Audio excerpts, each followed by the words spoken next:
The Town Mouse and the Country Mouse. A Town Mouse and a Country Mouse were acquaintances, and the Country Mouse one day invited his friend to come and see him at his home in the fields. The Town Mouse came, and they sat down to a dinner of barleycorns and roots, the latter of which had a distinctly earthy flavour. The fare was not much to the taste of the guest, and presently he broke out with, "My poor dear friend, you live here no better than the ants. Now you should just see how I fare. My larder is a regular horn of plenty. You must come and stay with me, and I promise you shall live on the fat of the land." So when he returned to town he took the Country Mouse with him, and showed him into a larder containing flour and oatmeal and figs and honey and dates.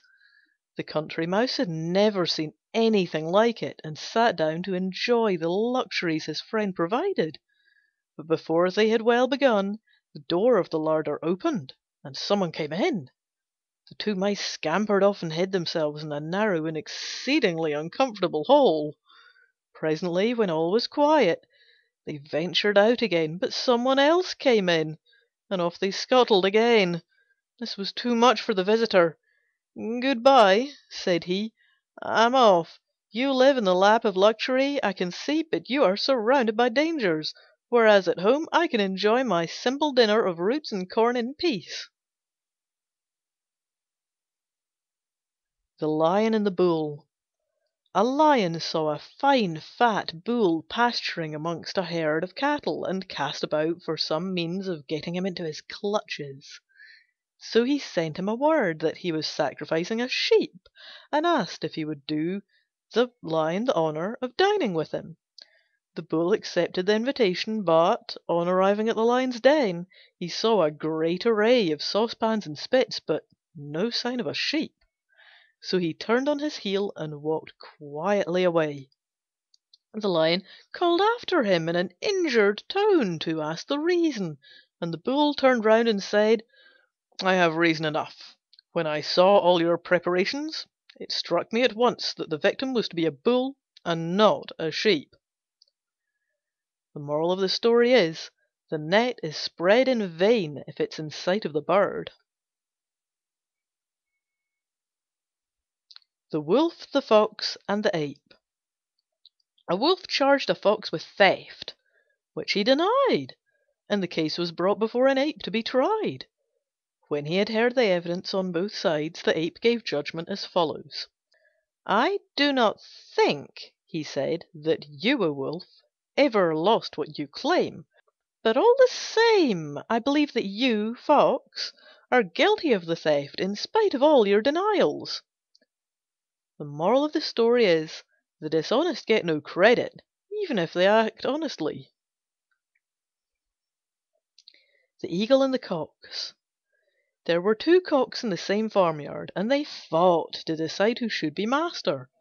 When the fight was over, the beaten one went and hid himself in a dark corner, while the victor flew up onto the roof of the stables and crowed lustily.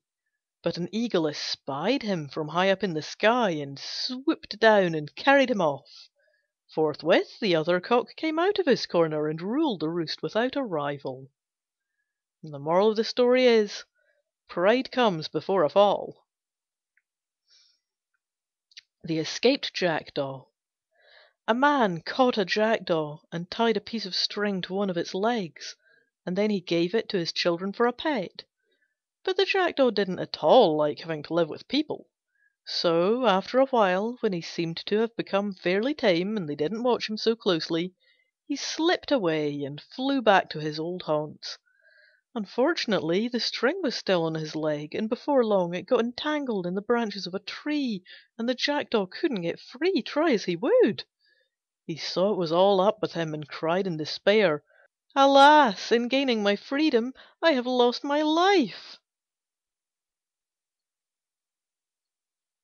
The Farmer and the Fox. A farmer was greatly annoyed by a fox, which came prowling about his yard at night and carried off his fowls. So he set a trap for him and caught him, and in order to be revenged upon him he tied a bunch of tow to his tail and set fire to it and let him go. As ill luck would have it, however, the Fox made straight for the fields where the corn was standing ripe and ready for cutting. It quickly caught fire and was all burnt up, and the farmer lost all of his harvest. The moral of this story is that revenge is a two-edged sword.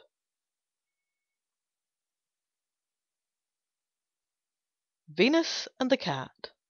A cat fell in love with a handsome young man and begged the goddess Venus to change her into a woman. Venus was very gracious about it, and changed her at once into a beautiful maiden, whom the young man fell in love with at first sight, and shortly afterwards they married. One day Venus thought she would like to see whether the cat had changed her habits as well as her form, so she let a mouse run loose in the room where they were. Forgetting everything, the young woman had no sooner seen the mouse than up she jumped and was after it like a shot, at which the goddess was so disgusted that she changed her back again into a cat. The Crow and the Swan.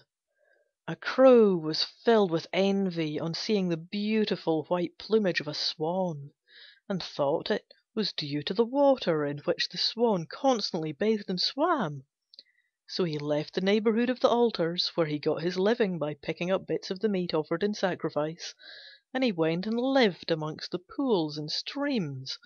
But though he bathed and washed his feathers many times a day, he didn't make them any whiter, and at last he died of hunger into the bargain. The moral of the story is, you may change your habits, but not your nature.